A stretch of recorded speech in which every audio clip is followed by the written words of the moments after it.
안녕하십니까. 부동산 알기론 감독관입니다. 자, 여러분, 우리 이 교재를 통해서 여러분 시험에 적어도 60점 이상을 득점할 수 있도록 전략을 짰습니다. 자, 이 전략에 여러분은 그냥 따라오시면 되는 겁니다. 자, 모의고사 스타일의 첫 번째 1회 1번 문제 살펴보도록 하겠습니다. 자, 부동산에 대한 다음 내용 중 틀린 것은, 자, 항상 우리가 이제 문제를 풀 때 틀린 것이라는 표현이 밑줄 그어진 거 보실 겁니다. 실제 시험지도 그렇습니다. 그래서 옳은 것은 밑줄 그리지 않고요. 옳지 않은 것, 틀린 것 이런 표현은 밑줄 그어져 있습니다. 자, 그리고 말이죠. 문제를 풀 때 요령이 여기에다가 가입표 표시하는 게 좋아요. 왜냐면 우리가 이제 여기 내려가다 보면 말이죠. 내가 지금 틀린 걸 찾고 있는지 옳은 걸 찾고 있는지 모르는 경우가 있습니다. 물론 공부를 충분히 하신 분들은 금방 캐치낼 수 있겠죠. 그러나 실수를 막기 위해서 그렇게 했으면 좋겠다. 자, 첫 번째 항목 보도록 하겠습니다. 자, 부동산학은 복잡한 현대의 부동산 문제를 해결하기 위하여 학제적 접근을 취하는 전문적 학문 영역으로 등장했다. 그래서 여러분이 지금 배우고 계시는 거죠. 자, 두 번째. 요 2번은 말이죠. 우리 국내 학자인 김영진 교수의 정의입니다. 상당히 많이 쓰이는 정의입니다. 여기 많은 걸 담고 있어요. 그래서 간단히 제가 좀 말씀을 좀 드릴 텐데. 자, 두 번째. 부동산학이란, 자, 부동산 활동의 능률화. 요걸 우리 부동산학의 목적이라고 합니다. 그러니까 여러분이 부동산 활동을 잘 할 수 있도록 해주는 게 이 학문의 목표가 됩니다. 그래서 우리 부동산학은 부동산 활동의 능률화를 원대한 목표로 삼는 학문이다. 이렇게 볼 수 있겠습니다. 그런데 자, 이 원리 그룹 이론 분야를 말합니다. 이론. 특별히 말하면 과학성. 최근에 출제된 바가 있고요. 그 다음에 응용 기술 그러면 실물로 말합니다. 기술성. 여기서 말하는 것은 스킬풀, 기술성. 이것을 개척하는 종합 응용과학이다. 자, 마지막 저 줄이 좀 중요합니다. 우리가 종합이라는 말을 썼을 때는 부동산을 바라봤을 때는 한 가지만 바라봐서는 안 되고 세 가지를 함께 생각해야 합니다. 그러니까 법률 측면도 생각하셔야 되고요. 경제적 측면, 기술 또는 물리적 측면을 함께 생각한다 해서 이걸 복합 개념이라고 다루죠. 그 다음에 두 번째는 자, 요 이론을 그대로 순수 과학으로 머물러 두는 게 아니라 인간의 생활에 적용하는 그런 학문입니다. 자, 인간 생활에 적용하는 학문을 뭐라 하느냐? 응용 과학이라 합니다. 그 다음에 세 번째, 여기는 좀 빠져 있지만 사회과학입니다. 사회는 인간의 모임 아닙니까? 그러니까 그래서 물리학이나 이런 자연과학, 이런 수수과학이 아니라 인간의 부동산 활동에 초점을 두다 보니까 사회과학 성격을 갖는 거죠. 자, 여기서 조금 더 파생을 해보죠. 방금 응용과학이라 했습니까? 자, 응용과학은 실천해야 될 거고요. 경험을 해야 할 겁니다. 그 다음에 사회과학이라 했습니까? 그러니까 바람직한 부동산 활동을 전개하도록 규범적인 역할을 합니다. 그래서 규범과학 성격도 갖게 되는 거죠. 자, 그런데 이제 3번이 틀린 것 같습니다. 자, 부동산학은 토지와 건물을 대상으로 하는 탐구라는 점에서 우주와 지구의 기본을 탐구하는 물리학이나 지구과학, 이런 게 자연과학이자 수수과학 아닙니까? 근데 우리 부동산학은 그게 아니라는 거죠. 아까 말씀드린 것처럼 인간 생활에 적용되는 응용과학이죠. 그렇죠? 그리고 사회과학이다. 자, 그래서 정답은 일단 3번이 되겠습니다만 확인 한번 해볼까요? 3번인가? 네, 그렇습니다. 3번이 답이고요. 그 다음에 4번. 부동산학은 추상적인 학문이 아니라 현실의 부동산 활동을 대상으로 하는 구체적 무슨 과학이다? 경험과학이다. 그리고 실천과학이다. 이렇게 볼 수가 있겠습니다. 그 다음에 5번. 부동산의 연구 대상은, 자, 이거 책으로 출제되는 거고요. 앞으로도 출제될 겁니다. 한번 봅시다. 아까 2번 질문을 다시 한번 보도록 합니다. 자, 부동산학이란 부동산 활동의 능률화의 원리 및 이렇게 나갔죠? 그리고 제가 뭐라 그러냐면 부동산 활동의 능률화를 우리 부동산학의 목표, 목적이라 하지 않았습니까? 그러니까 부동산 활동을 잘했으면 좋겠다 이거죠. 그렇다면 부동산 활동을 연구해야겠죠. 근데 여기서 그치지 않습니다. 자, 부동산 활동을 하다 보면 여기서 비롯되는 법칙성, 반복성, 규칙성이 있을 수 있게 되는데 그래서 우리가 뭘 하냐면 부동산 현상이라 합니다. 그래서 부동산 활동과 부동산 현상은 뗄래뗄 수가 없는 거죠. 그럼 부동산 활동의 정의를 어떻게 내리느냐? 부동산에 대해서 인간이 행하는 관리적 행위입니다. 그리고 이런 부동산과 부동산 활동에서 비롯되는 법칙성, 반복성, 규칙성을 또 뭐라 하고? 부동산 현상을 합니다. 그래서 우리 부동산의 연구 대상은 부동산 활동과 부동산 현상을 포함한다 이렇게 볼 수 있겠습니다. 자, 첫 번째 문제였습니다. 자, 이제는 두 번째 문제 보도록 하겠습니다. 다음 부동산 활동에 대한 내용 중 옳은 것은, 자, 이것도 마찬가지. 이제 옳은 것은 이렇게 동그라미 치고 문제를 보시는 게 좋아요. 자, 틀린 것을 찾는 것은 틀린 거 하나만 찾으면 되는데 옳은 걸 찾으라 그러면 오지선다 중에 하나만 옳고 나머지 다 틀리다는 거 아닙니까? 그래서 학습하기는 상당히 좋은 문제가 되길 텐데 여러분 시험장에서는 아주 어렵게 느껴질 수가 있습니다. 그래서 여러 문제는 한 4문제 이내로 대개 출제를 좀 하고 있습니다. 한번 보도록 하겠습니다. 자, 1번. 부동산 활동은 정부 부문 있을 수 있겠죠. 사적 부문, 그렇죠. 전문협회, 여러분, 공인중개사협회 같은 걸 말합니다. 활동을 나눌 수 있는데, 이 중에서 가장 활발한 것은 전문협회 활동이다? 중개사협회라든지 이런 데가 전문적으로 가장 많이 활동하는 곳이다, 이렇게 말할 수 있나요?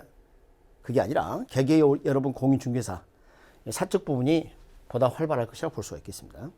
그 다음에 두 번째. 자, 우리 부동산 활동을 분류를 하다 보면 학자마다 견해 차이가 있습니다. 그래서 말입니다. 얼마 전부터 한국표준산업분류표상에 부동산의 분류를 출제하기 시작했고, 이게 끊이지 않습니다. 계속 출제를 하고 있어요. 그리고 또 재밌는 게 한 3, 4년 전에 약간 개정이 됐어요. 그래서 이것도 대비를 하셔야 됩니다. 근데 보시면 부동산 개발 및 공급업 이렇게 돼 있고요. 중개 및 대리업, 부동산 투자 자문업, 그리고 부동산 감정평가, 부동산 관련 서비스에 해당한다 이렇게 돼 있죠. 자, 요 3번집을 바로 보도록 합니다. 우리나라 표준산업 분류상의 소분류 항목은 부동산 임대 및 공급업.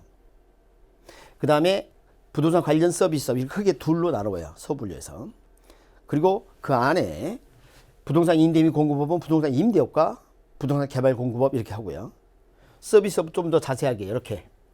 예? 이렇게. 그러니까 부동산 관리업, 그 다음에 부동산 중개 및 대리업, 부동산 투자 자문업, 감정평가 이렇게 나누고 있어요. 그래서 일단 2번은 틀렸고요. 제가 지금 별표를 붙여놨습니다. 이것은 추가 학습을 통해서 더 공부를 하셔야 돼요. 이 문제를 그칠 게 아니라 문제가 변형될 수도 있지 않겠습니까? 그래서 제가 추가 자료로 더 살펴봐 드리도록 하죠. 자, 그래서 3번은 옳은 이야기인가요? 4번 보겠습니다. 부동산 활동의 사회성, 공공성 있는 재산을 다루는데 거래 당사자는 윤리적으로 행동할 필요가 없으나 부동산 활동에 높은 윤리성이 요구된다. 이래서는 안 되죠. 자, 공인중개사는 물론이고 일반 거래 관계자, 의뢰인들도 윤리성을 지킬 필요가 있겠습니다. 5번. 부동산 윤리는 고용윤리, 조직윤리, 서비스윤리 및 공중윤리가 있으며 이 중 조직윤리란 기업 내부 조직에서 조직공간에 지켜야 할 도리를 말한다. 자, 이게 함정을 판 유형에 해당이 되는데요. 일단은 하나씩 좀 설명해 드리도록 하겠습니다. 우리가 이제 고용윤리 이렇게 했을 때는 여러분이 중개사무소를 오픈하게 되면 중개보조원이 있을 겁니다. 그러니까 이 종업원, 요 조직원 이들이 중개법에 위반한 행위를 하는지 안 하는지 지속적으로 관리 감독하고 교육시킬 의무가 있습니다. 왜냐고요? 그들이 불법적인 행위를 하게 된다면 여러분이 책임을 지게 됩니다. 그게 고용윤리 되겠습니다. 두 번째, 조직윤리. 자, 이 조직과 관련된 것인데, 자, 주의할 단어가 하나 있습니다. 동업자라는 표현을 쓰게 됩니다. 이건 동업자가 아니고 동업자입니다. 그러니까 이렇게 이제 이해를 하셔야 돼요. 같은 업종에 종사하는 자, 동종업종 종사자를 말합니다. 그러니까 여러분, 같은 공인중개사끼리 선의 경쟁을 해라. 그 다음에 동업자 단체는 뭘까요? 동업자 단체 협회. 여기에 가입하고 협조했으면 좋겠다. 이게 조직윤리입니다. 그 다음에 세 번째, 서비스윤리. 자, 우리가 서비스업을 한다고 이렇게 볼 수가 있겠는데, 자, 의뢰인의 이익을 옹호할 필요가 있습니다. 그리고 선량한 관리자 주임을 다했으면 좋겠다. 그 다음에 좀 주의해야 될 게 비의뢰인이 있을 수 있어요. 우리가 보통 거래관계자라고 이렇게 부르는데 이분들도 그 이익을 옹호해야 합니다. 그러니까 직접 내 의뢰인이 아니다 할지라도 그들을 이익을 옹호해야 한다는 겁니다. 그리고 개인적인 이해관계도 배제할 필요가 있다. 그렇게 볼 수가 있겠습니다. 그게 뭐예요? 서비스 윤리입니다. 그 다음에 이제 공정윤리는 자, 우리 부동산 활동의 사회성 공공성이 매우 강한 활동 아닙니까? 그래서 공공성을 고려해라 이 말이죠. 그러니까 공공복리 증진을 도모하는 방향으로 부동산 활동을 했으면 좋겠다 이런 이야기예요. 자, 그러면 함정이 뭐예요? 이거죠. 자, 조직윤리란 이렇게 했죠. 그런데 여기 보면 조직원이라는 말을 써가지고 함정을 판 거죠. 여기서 말하는 조직원은 종업원을 말합니다. 이건 조직윤리가 아니고 고용윤리가 되겠습니다. 그래서 자, 정답은 3번이 되고요. 아까 말씀드린 것처럼 별표 붙은 것은 제가 추가로 학습을 시켜드린다 했죠. 자, 보도록 하겠습니다. 지금 우리 부동산업은 대분류하고 중분류 이렇게 해서 부동산업 이렇게 하고 있까요? 다시 말하면 보통 다른 업종은 대하고 중을 나누는데 우리는 업종이 대, 중을 하나 부동산업 이렇게 하고 있어요. 그 다음에 소분류를 크게 둘로 나눴습니다. 자, 여기서부터 이제 헷갈리기 시작합니다. 왜 그럴까요? 여기 임대업 때문입니다. 보통 우리가 임대업권은 서비스업 이렇게 생각하지 않겠습니까? 자, 이것은 그런 분류를 따르지 않았다는 거죠. 자, 우리 상품을 한번 생각해 보죠. 빌려주는 상품이 있고 파는 상품이 있죠. 그래서 이건 빌려주는 것과 관련입니다. 관련되어 있습니다. 그 다음에 이건 어때요? 파는 상품이죠. 개발 공급업. 그리고 이렇게 완성된 부동산에 대해서 관련 서비스업으로 크게 나눌 수가 있는 겁니다. 그래서 여러분 우리 전문 자격사가 있는 주택관리사가 부동산 관리업에 해당되겠습니다. 그럼 여러분 어디에 해당돼요? 여기에 해당되는 거죠. 중개, 자문, 감정평가입니다. 자, 출제가 되면 이 세 분류가 출제가 됐었는데 뭐 다른 걸 끼워 놓을 수도 있겠죠. 근데 이제 문제는 세세 분류 일부가 4년 전, 5년 전인가 개정이 됐습니다. 그래서 개정된 내용이 좀 덜 출제됐기 때문에 대비 좀 할 필요가 있어요. 자, 일단 특징을 한번 봐보도록 하죠. 자, 임대업은 주거용, 비주거, 기타 이렇게 나누고 있고요. 개발 공급도 마찬가지. 주거용, 비주거, 기타 이렇게 있죠. 근데 여기 봅니다. 부동산 관리업은 주거용, 비주거 이렇게 있는데 뭐가 없어요? 기타가 없죠. 여러분 그 악기 중에 기타 있죠? 요건 시험 볼 때까지 관리하지 않는다 이렇게 기억하세요. 기타 관리 없다 이렇게 합시다. 자, 그게 좀 좋을 것 같아요. 그 다음에 이제 중개 및 자문 및 감정평가 이렇게 있는데, 자, 이거 말이죠. 여기 개정된 사항이에요. 예전에는 자문 및 중개업 이렇게 있었고요. 그 다음에 부동산 감정평가 이렇게 됐었는데, 자문이라는 단어가 싹 빠졌어요, 이쪽으로. 그래서 투자 자문업 이렇게 된 거죠. 그럼 여러분하고 관련된 업종은 뭐예요? 요겁니다. 부동산 중개 및 대리업이에요. 여러분. 선생님, 저희들은 중개인데 왜 대리가 있습니까? 여러분, 경공매 입찰 대리 하지 않습니까? 그러니까 여기 공인중개사 관련이 있는 겁니다. 그리고 포인트 더 보도록 하죠. 아까 말씀드린 것처럼 기타 관리 없다. 그리고 또 하나, 투자 자문업이 맞지 투자 금융업 그러면 안 돼요. 이 금융은 자금이 융통입니다. 그러니까 이 실물이 부동산과 관련된 게 아니란 말이죠. 그래서 자금을 융통하는 그 금융기관이겠죠. 그래서 혹시 이런 함정을 파더라도 빠지지 않아야 되겠습니다. 이렇게 해서 추가 학습을 해보셨습니다. 자, 이제는 세 번째 문제 보도록 합니다. 다음 토지 정착물 중 토지가 독립된 것은, 자, 지문 자체를 좀 보도록 할까요? 토지 정착물 할 때 저 정착물이 뭐예요? 토지를 떠나서는 존재할 수 없는 물건들 말합니다. 그런데 토지에 독립됐다고 그랬어요? 그럼 이 말은 이거예요? 토지에 정착되어 있는 게 떨어져 나갔다 그 뜻일까요? 아닙니다. 지금 정착물이라고 부르고 있지 않습니까? 그러니까 토지 위에 있어요. 그런데 권리를 달리할 수 있는 것들이 있어요. 다시 말하면 토지 위에 이 건물들이 우리가 주택을 거래를 할 때 토지와 건물을 함께 거래하니까 잘 몰라서 그렇지 등기부가 따로 있다는 거 아닙니까? 토지 등기부, 건물 등기부 따로 있습니다. 그러니까 등기부 위에 각구의 소유권을 달리할 수도 있다는 거예요. 근데 우리가 보통 함께 거래하니까 잘 모르는 거죠. 그러니까 법률상 법률적 측면에 있어서 독립된 겁니다. 그래서 첫 번째, 건물이 그럴 수 있어요. 등기를 따로 하고 있어요. 그러니까 토지 등기부와 건물 등기부가 따로 있는 거죠. 그 다음에 이제 우리가 두 번째 고려해야 될 게 토지에 있는 나무 중에서 이것을 토지가 팔릴 때 같이 팔리지 않는 걸 사는 방법이 한 두 가지 있습니다. 첫째는 임목에 관한 법률에 따라 소유권 보존 등기를 해버리는 방법이 하나 있고요. 그 다음에 명확하게 인식할 수 있도록 명인 방법을 취하는 게 있습니다. 관세법상 우리가 인정하고 있다는 것을 민법에 배우실 겁니다. 그런 방법을 취하는 게 있습니다. 그래서 수목이라든지 미분리 과실은 그렇게 할 수 있겠죠. 그 다음에 이제 결정적으로 우리가 주의해야 될 게 농작물이에요. 자, 이 농작물은 건물이나 이런 임목, 이런 등기 그런 방법을 취하지 않더라도, 명인 방법을 취하지 않더라도 무조건 토지로부터 독립된 것으로 봅니다. 왜? 경작의 노력을 가하잖아요. 우리가 농사를 지을 때 농산물의 수확을 얻기 위해서는 노력을 가하지 않으면 그 결과를 얻을 수가 없습니다. 그래서 서로 남의 토지를 무단 경작해서 얻은 농작물을 할지라도 그 농작물은 경작자 소유가 됩니다. 토지 소유자가 아니고, 토지 소유자의 소유가 아니고 경작자 소유가 됩니다. 자, 그런 부분이 좀 헷갈리겠죠. 그러나 이제 주의해야 될 것은 남의 토지 마음대로 무단 경작할 수 있다 이렇게 오해하시면 안 돼요. 자, 농작물을 가져가세요. 그러나 토지 사용료, 부당이득 손해배상 청구하면 그건 들어줘야 돼요. 그러니까 아무 토지나 경작을 해라 그런 뜻은 아닙니다. 그래서 그 농작물 자체는 토지 소유자의 소유로 하지 않고 그게 누구든지 간에 경작자 소유로 보겠다는 거죠. 그럼 자, 답을 골라보죠. 토지 독립된 거, 기업, 건물, 소유권 보존 등기 임목. 자, 국어는 저 도랑 같은 걸 말해요. 그래서 여러분이 2차 과목에서 공시법을 통해서 학습을 하실 겁니다. 지목 중에 하나죠. 그 다음에 명인방법을 구비한 수목. 자, 명인방법을 구비했다는 이야기는 명시적으로 인식할 수 있도록 밝을 명자 인식입니다. 밝게 인식할 수 있도록 울타리를 치거나 편말을 세우거나 이렇게 해서 독립되는 것을 알리는 거죠. 그게 명인방법입니다. 그 다음에 권한에 의하지 않고 타인의 토지에 재배된 농작물. 자, 주의해야 될 게 저겁니다.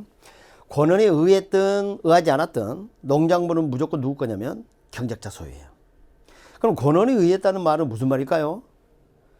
자, 임대차 계약을 한 겁니다. 권리에 어떤 원인이 있는 거예요. 내가 이 토지를 쓰는 데 대한 그런 것을 권한에 의했다 이렇게 하고, 권한에 의하지 않았다 그 말은 뭐예요? 무단 경작했다는 뜻이죠. 그렇다 할지라도 이 농작물은 누구 거다? 경작자 거다. 그래서 디귿만 빠지고 정답은 이렇게 네 가지가 되겠습니다. 그래서 좀 더 자세히 살펴보면 말씀드린 바와 같이 토지를 팔 때 벨말이 없는 한 토지 구속물을 보고 팔지를 보는 것들은 이런 것들입니다. 그러나 독립시키는 게 있습니다. 그래서 별도로 독립된 청착물이 별개 처분이 가능한데, 말씀드린 것처럼 토지 위에 있는 건물이 무조건 독립됩니다. 등기가 따로 돼 있죠. 등기부 따로 있습니다. 그 다음에 임목 같은 경우는 우리가 소유권 보존 등기를 한다면 그렇게 할 수 있고요. 그 다음에 명인방법을 구비한 수목 집단, 임목에 관한 법률에 따르지 않은 거죠. 그리고 미분리 과실. 자, 과실이 분리되면 동산이 됩니다. 나무에 달려있고 그 나무의 뿌리가 땅에 박혀 있다면 이건 정착물이에요. 근데 이 과실을, 미분리 과실을 독립된 걸 하고 싶다. 이것도 명인방법이 인정이 됩니다. 그 다음에 농작물, 말씀드린 바와 같이 토지가 언제나 독립되더라. 그래서 토지, 농작물 위에 있는 이 토지, 자, 토지 위에 있는 농작물 소유권은 무조건 누구 것으로 본다? 경작자 것으로 본다. 경작자. 그 다음에 이제 우리가 참고해야 될 게, 분리된 과실이나 경작 소물이 있다면 수확을 했으니까 이때는 분리된 동산이 되겠습니다. 자, 이제는 네 번째 문제 보도록 하겠습니다. 자, 수요 공급에 관한 내용 중 옳은 것은 이렇게 돼 있죠. 자, 여러분, 우리 수요 공급 이론은 부동산 전반에서 아주 중요한 역할을 합니다. 그래서 철저히 좀 학습을 하셨으면 좋겠습니다. 자, 첫 번째, 부동산 수요 곡선상의 수요량은 주어진 가격에서 부동산의 구입 의사와 구매 능력이 있는 수요자가 구매하고자 하는 수량이다. 뭐 정확한 정의입니다. 이따가 제가 그래프를 가지고 설명을 더 해드리겠습니다. 그 다음에 두 번째, 수요량은 일정 기간에 실제로 구매한 양이다. 수량이다. 자, 우리가 다루는 것은 실제로 구매한 양을 다루지 않습니다. 자, 이 시점에서 정리를 좀 해보도록 하죠. 일단 시장에 나타나는 사람들은 물건을 구입하려는 사람이지 물건을 이미 구입한 사람이 아닙니다. 그들은 집에 가시겠죠. 그럼 우리 관찰의 대상이 아니에요. 그리고 공급자도 그들을 관심의 대상으로 두지 않습니다. 그러니까 우리가 관찰하는 대상은 구입하려는 사람이에요. 그다음 두 번째, 구입할 능력이 있어야 돼요. 그래야 공급자가 서로 머리를 맞대고 흥정할 거 아닙니까? 그래서 의사와 능력이 있는 유효수요 개념입니다. 그리고 실제로 구매한 양이 아니라 구매하고자 하는 양을 의미하죠. 그래서 틀렸습니다. 그 다음에 주택 수요와 주택 소요라는 표현이 있습니다. 자, 일단은 수요라는 표현은 말씀드린 것 같이 의사와 능력이 있는 걸 말하고, 자, 소요라는 표현은 하우싱 니즈를 말하는데, 이런 얘기가 어떨까요? 우리 경비가 얼마 소요될 것 같아 라는 표현을 많이 쓰시죠. 그때 소요는 니즈를 말하지 지불할 능력까지 고려한 개념으로 확장해서는 안 됩니다. 그러면 이제 이렇게 말할 수 있어요. 주택 소요 계층. 이 말은 주택은 없으면 우리가 죽습니다. 필수지죠. 근데 이게 필요합니다. 그런데 능력이 없습니다. 그러면 주택 소요 계층이라고 그래요. 그러니까 이 소요 계층을 위해서는 우리가 정부가 공공 임대주택이라는 이것을 공급해서 그들의 주거권을 도와줘야겠죠. 보장을 좀 해준다든가 이런 방법을 취해야 되겠죠. 그래서 정책상 개념이에요. 그러나 이미 살펴본 수요는 경제상 개념이라고 볼 수 있겠습니다. 서로 동일하다? 틀렸죠. 자, 네 번째, 공급량은 주어진 가격 수에서 공급자는 최소 수량이다? 여러분, 공급자가 공급하는 최소 수량은 0 아닐까요? 안 팔고 싶다는 이야기인 거죠. 한번 생각해 봅시다. 시장에 수요자 공급자가 나타났어요. 왜 나왔습니까? 수요자는 주어진 가격에서 많이 사고 싶어서 나온 거고요. 공급자는 주어진 가격에서 많이 팔고 싶어서 나온 거예요. 그래서 저것은 최소 수량이 아니라 최대 수량 이렇게 합니다. 이것도 최근에 출제됐던 거고 상당히 중요한 의미를 갖게 됩니다. 그 다음에 공급량도 마찬가지. 주어진 가격에서 실제로 매도한 수량이 아니라 이미 물건을 팔았다면 집에 가셔야죠. 공급하고자 하는 양입니다. 사전적 개념입니다. 이렇게 볼 수 있겠습니다. 그래서 답은 1번이 될 텐데요. 이따가 수요 공급과 관련된 함수 그래프를 가지고 제가 설명을 좀 더 해드리도록 하겠습니다. 자, 여기서 이따가 말씀 좀 더 드릴게요. 나중에. 자, 5번. 수요 공급하는 내용 중 틀린 것입니다. 자, 아파트 가격 변화. 자, 아파트 키워드입니다. 밑줄 긋고. 아파트 매매 시장. 아파트 나왔죠? 그러면 해당 상품 가격인 거죠. 그래서 우리가 그래프를 도출할 때 해당 상품 가격이 원인이 되게 되면 그 그래프 선상의 이동이죠. 그리고 수요량의 변화라고 합니다. 근데 여기 뭐라 돼 있죠? 수요 변화를 가져오는 요인이라는 게 틀렸죠. 벌써 답이 나와버렸습니다. 좀 아쉽죠. 이게 5분 정도 나왔으면 좀 긴장을 하고 봤을 텐데 말입니다. 자, 2번. 주택임대로 상승하면 다른 지역 가격이 상대적으로 하락하여 임대 수요량이 감소하는 대치 효과가 됩니다. 이거 좀 어려워요. 그래서 일단은 여기서 간단하게 뭐만 좀 기억하시냐면요. 대체란 표현은 대신이란 표현입니다.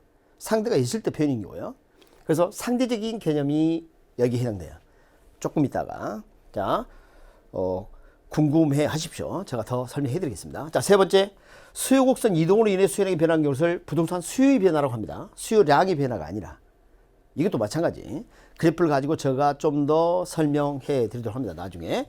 자, 4번. 해당 부동산 가격 변화에 의한 공정 변화는 다른 조건이 불변일 때 동일한 공곡선 선상에서 자, 점을 연결하면 점의 연결을 우리가 선이라고 해요. 그래서 동일한 공곡선 선상에 점의 이동을 나타낸다. 맞습니다. 점의 이동이니까. 그다음 5번. 다른 조건이 일정하다면 지역주의 같은 부동산 정책을 통해서 부동산의 공급을 조절할 수 있다. 그러니까 저 정책은 누가 하는 거예요? 정부가 하는 거죠. 그래서 이걸 조절할 수 있는 기능들을 부동산 정책에서 또 다루지 않습니까? 자, 이렇게 해서 답은 1번이 되겠고요. 자, 추가 설명 들어갑니다. 자, 이 그래프를 잘 보시기 바랍니다. 여러분이 이제 그래프 도출 많이 배우셨을 텐데 말입니다. 지금 일단 요 P가 적혀 있는 부분을 뭐라 하냐면 Y축이라고 부릅니다. 요 Q가 적혀 있는 부분을 X축이라고 합니다. 그러니까 X축과 Y축 이렇게 해서 출제를 지금 몇 번 했기 때문에 종축이나 횡축이나 말도 쓸 수 있겠지만 지금 요 표현을 쓴다는 거 좀 잊지 마시고. 그 다음에 제가 이제 점을 얘기 한번 봐볼게요. 여기요. 이제 보이시나요? 자, 빨간 점 보이시죠? 자, 이 점은 뭘 의미하냐면 요 가격 수준에서 수요자가 구입하고자 하는 최대량을 나타내고요. 이 양에 대해서 지불할 용어가 있는 가격을 나타냅니다. 근데 주의할 게 있습니다. 지금 나온 것은 요거 량, 최대량이라는 것을 배우셨죠? 아까 문제에서 나오지 않았습니까? 그럼 요 가격이 있죠. 이 P제로. 요것은 이 구입량에 대해서 수요자가 지불하고자 하는 최소 가격일까요? 최대 가격일까요? 요게 이제 나올 예상 문제예요. 대비하셔야 됩니다. 자, 우리가 생각하기는 수요자들은 대가를 좀 덜 지불하고 이 물건을 사고자 하는 거 아닐까. 자, 일단 기본적인 생각을 해봅시다. 시장에 나타나는 사람들은 일단 거래를 하려는 사람이고요. 우리가 시장이라는 말을 썼을 때는 유상거래지 무상거래는 다루지 않습니다. 그 기부단체죠. 우리가 마켓 이렇게 했을 때는 무상을 다루지는 않아요. 그러니까 지불하고자 하는 최소 가격은 공짜인데 그럴 리가 없다는 겁니다. 좋아요. 그러면 내가 지불한다 할지라도, 자, 지불한다 칩시다. 근데 할지라도 마스크 하나 사면서 내 아파트를 처분해서 팔 대가를 치를 수는 없는 거 아닙니까? 그러니까 지불하더라도 이상 줄 수 없다야. 자, 다시 한번 상당히 중요합니다. 우리가 지불한다 그러면 이상 줄 수 없다 이렇게 기억하시고, 만약 대가를 받는 입장이다 적어도 이 정도는 받아야 한다 이런 개념이에요. 한 번만 더. 자, 지불할 때는 이상 줄 수 없다. 받고자 할 때는 뭐예요? 이 정도는 받아야 한다예요. 자, 부동산 학교는 전반에 아주 중요한 역할을 합니다. 그걸 뒤에서 저 뒤쪽 부분에서 이걸 바꿔서 출제하는 경우가 있어요. 그러니까 지금부터 철저히 정리를 좀 해 주셨으면 좋겠습니다. 자, 계속 진행합니다. 지금 요 가격이 변했어요. 그런데 말입니다. 우리 요 수요량, 우리가 구입하고자 하는 양에 영향을 미치는 요인들은 요 물건 가격만 있겠어요? 여러분, 요즘 팬데믹 상황에서 말입니다. 마스크 수요가 폭증하지 않았습니까? 마스크 가격이 싸져서 그렇습니까? 아니지 않습니까? 그러니까 다른 요인들도 요 수요량에 영향을 미칠 수 있다는 겁니다. 그래서 우리가 그래프를 분석할 때는 요 해당 상품 가격 이외에 다른 요인은 동일하다고 보고 분석합니다. Other things being equal입니다. 세트리스 페이를 붙습니다. 만약에 그 요인들을 동시에 고려하면 저 수요량이 어떻게 될지 알 수가 없어요. 그래서 우리가 그래프를 그릴 때는 변수가 두 개밖에 없기 때문에 해당 상품 가격 이외에 다른 요인 동일하다고 보고 분석하는 거죠. 자, 그러면 이제 가격을 한번 낮춰 봅니다. 자극을 가했어요. 가격을 낮추게 되면 수요자는 다른 조건이 동일하다면 물건을 더 사려는 경향이 나타나게 되는데, 여기서 잠깐 의문을 품을 수가 있습니다. 선생님, 아니 이제 가격이 싸졌고 돈도 여유가 있고 그런데 요 물건은 그대로 그 양을 구입하고 다른 물건 구입 더 할 수도 있지 않겠습니까? 안 됩니다. 아까 저거 뭐라 그랬습니까? 해당 상품 가격 이외의 다른 요인은 동일하다고 전제하지 않았습니까? 그러니까 말입니다. 여전히 이 물건을 구입한다고 전제해야 한다는 거예요. 그렇지만 분석하기 힘들어요. 동시에 작용하면. 그래서 해당 상품 가격 이외의 다른 요인이 가격이 하락하게 되면 수요자는 이 물건을 여전히 구입하려 한다면 더 구입할 것이다. 이 말이에요. 자, 두 번째 점이 탄생했죠? 자, 이제 여기 봅니다. 가격이 비싸졌어요. 해당 상품 가격 이외에 다른 요인이 동일한데 비싸졌어요. 여전히 이 물건을 구입해야 합니다. 예전부터 줄이겠죠? 점이 3개 나왔죠? 이걸 연결하면 뭐라 그러냐면 수요 곡선 그럽니다. 자, 점의 연결을 우리가 선이라 하고요. 선의 연결을 면이라 합니다. 그래서 이걸 뭐라 부르냐면 수요 곡선 이렇게 불러요. 어머? 선생님. 선은 맞는데 곡이란 말이 들어도 됩니까? 이 직선 아닙니까? 여러분, 곡선은 직선을 포함하는 더 넓은 개념이에요. 곡선 중에 곡률이 0%일 것을 특별히 직선이라고 부를 뿐입니다. 그러면 우리가 그래프를 그릴 때 직선을 그릴 수도 있고 곡선을 그릴 수도 있지 않겠습니까? 그러니까 더 큰 그릇인 곡선이란 표현을 씁니다. 아시겠죠? 자, 그럼 이제 생긴 게 어떻게 생겼어요? 우하향한다 이렇게 합니다. 여러분, 숟가락 든 손이 우측이에요. 우 들어있잖아요, 숟가락에. 자, 우측, 좌측. 우측 아래로 우하향한다. 방금 여러분은 다른 조건이 동일하다 했을 때 해당 상품 가격과 수요량과 관계에 있어서 수요자의 마음 상태를 그래프로 그리셨어요. 바꿔 이야기하면 이 수요 곡선은 수요자 마음을 나타냈다라고 생각하시기 바랍니다. 그리고 가격과 수요량이 반대로 움직이죠. 이걸 반비례 관계로 합니다. 역의 관계, 음의 관계, 음의 상관관계. 반대로 움직이면 반비례. 아셨죠? 이걸 수요 법칙이라고 합니다. 우리가 보통 법칙이라고 그러는 것은 일반화됐을 때 쓰는 겁니다. 뉴턴이 만유일 법칙이 사과나무에서 사과가 땅으로 떨어진 걸 보고 발견했다면서요. 그런데 우리나라는 사과가 떨어지면 하늘 위로 올라갑니까? 자, 그래서 우리가 법칙이라는 말을 썼을 때는 일반화됐을 때 쓰는 표현입니다. 그러니까 지금 어떤 물건이 있다면 다른 조건이 동일할 때 수요자는 그 물건에 대해서 다른 물건 말고 가격과 수량은 반대로 움직이는 경향이 있다. 이것은 일반화할 수 있다는 겁니다. 그래서 예외도 있지만 그것은 경기학 시험이에요. 우리 부동학교를 보면 좀 벗어나니까 그런 것까지는 모르셔도 되겠습니다. 자, 수요 곡선을 도출했고요.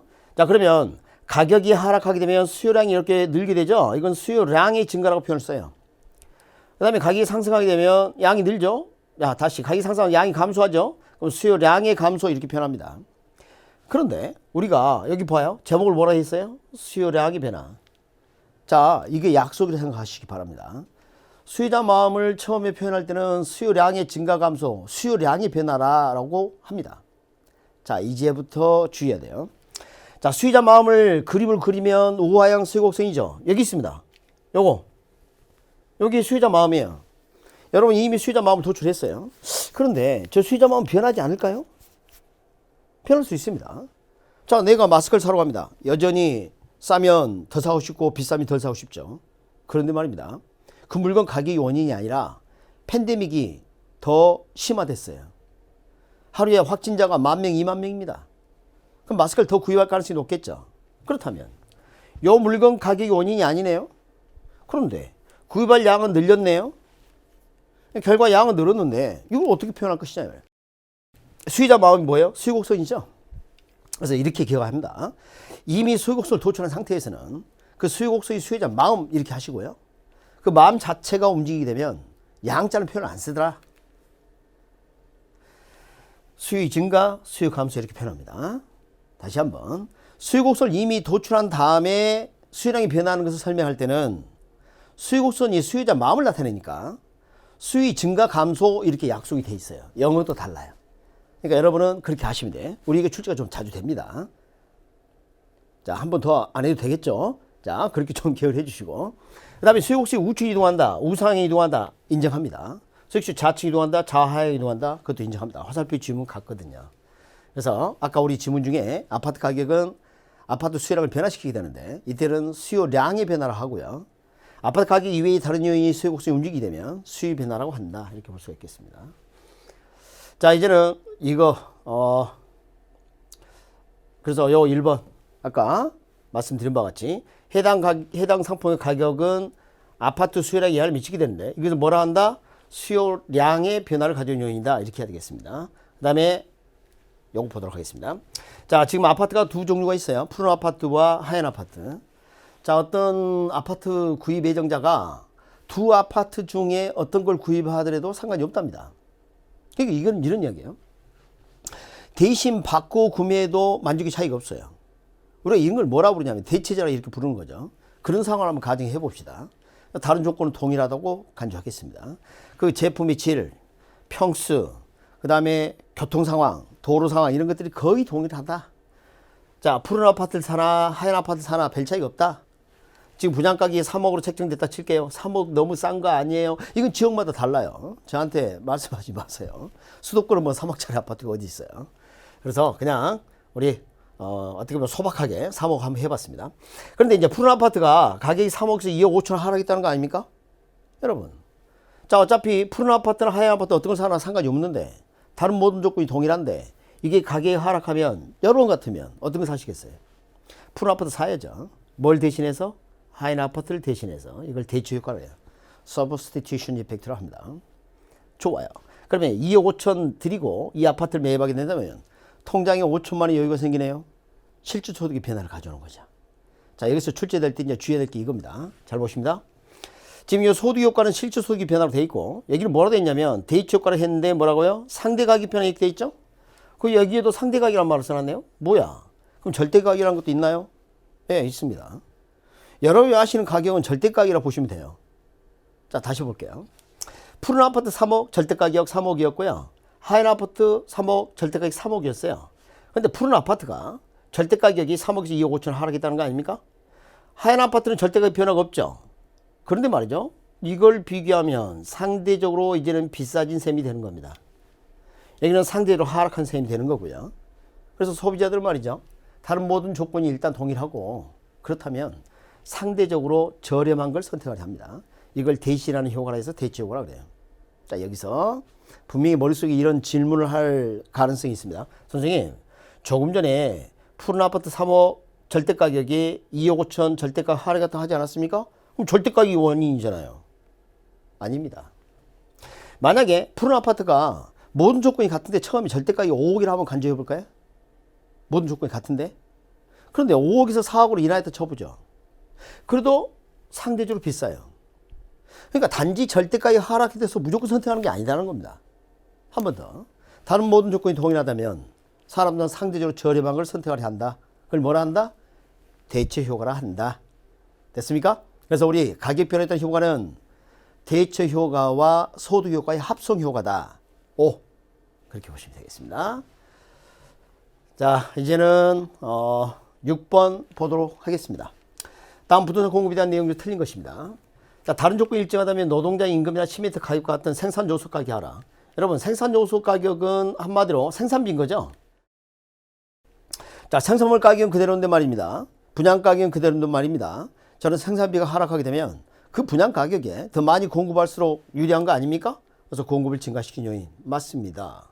자, 주택의 공급 규모가 커지게 되면 규모의 경제로 인해 생산 단가가 낮아져 건설비를 절감할 수 있다. 야, 이 규모의 경제라는 단어가 눈에 걸리네요. 자, 별거 아닙니다. 규모가 커지면 돈이 된다라고 생각하시면 돼요. 뭐 영어로 economies of scale이라고 그럽니다. 이게 무슨 말이냐면 우리가 대량 생산하거나 규모를 좀 키워서 생산하게 되면 생산비 절감 효과가 있습니다.